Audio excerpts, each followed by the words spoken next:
মৰমৰ ছাত্ৰ-ছাত্ৰী আজি 7 নম্বৰ অংকটো চোৱা। 7 নম্বৰ অংকটোত 4x² - 4x + 1 লগত কি ৰাখি যোগ কৰিলে 8x² + 2 পোৱা যাব। এই ত্ৰিপদ ৰাশিৰ লগত কি যোগ কৰিলে এই দ্বিপদ ৰাশিটো পোৱা যাব। হল, তাৰ মানে বুজিবলৈ চেষ্টা কৰা। এই 4xৰ জাগাত যদি আমি 5 পাতি লওঁ,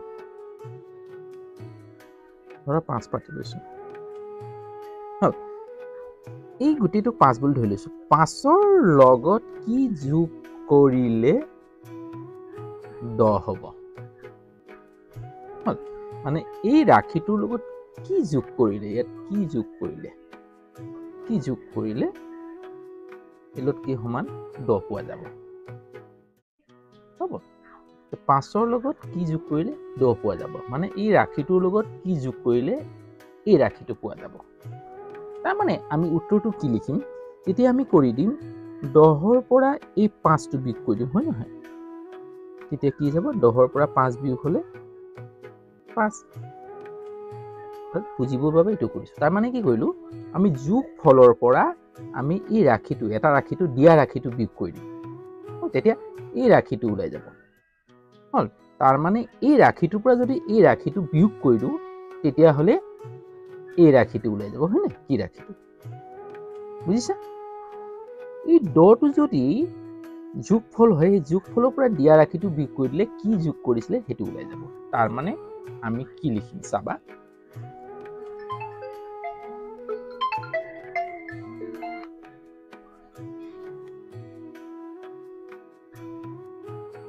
সমাধান। হল, তাৰ মানে এই ৰাশিটো পাতিলে 8x² + 2। তাৰপিছত এই ৰাশিটো দ্বিপদ ৰাশি, তাৰপিছত কোনটো বিয়োগ কৰিব লাগিব, এইটো 4x + 1। কি কৰিম আমি, বিয়োগ কৰি দিম। এই যোগফলৰ পৰা দিয়া ৰাশিটো বিয়োগ কৰি দিলে ৰাশিটো ওলাই পৰিব। হ'ব,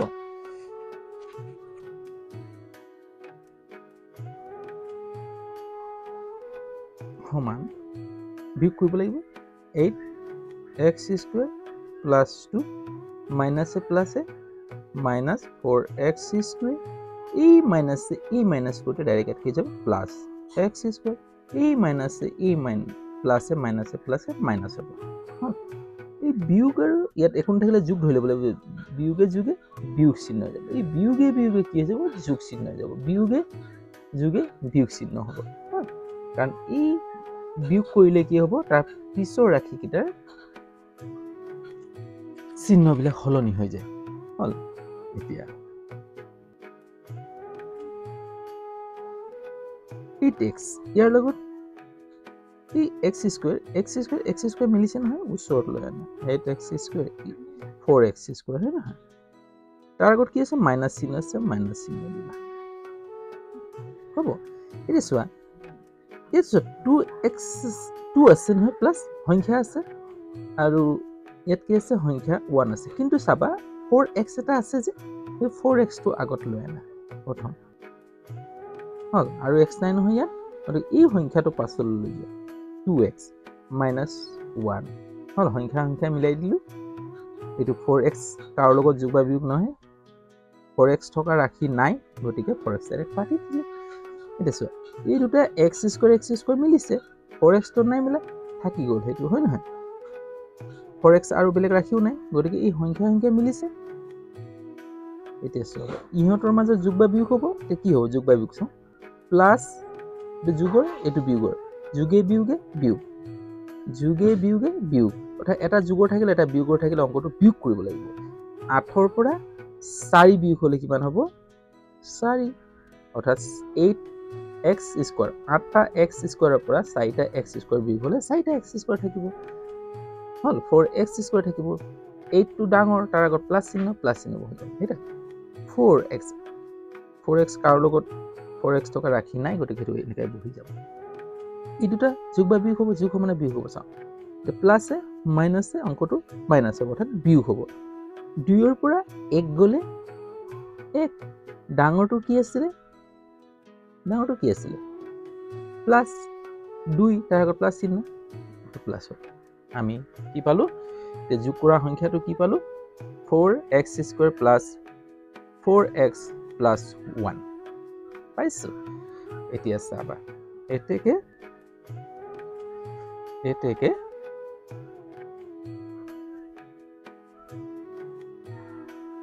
4x² minus 4x plus 1 নৰ লগত কি পালোঁ? 4x²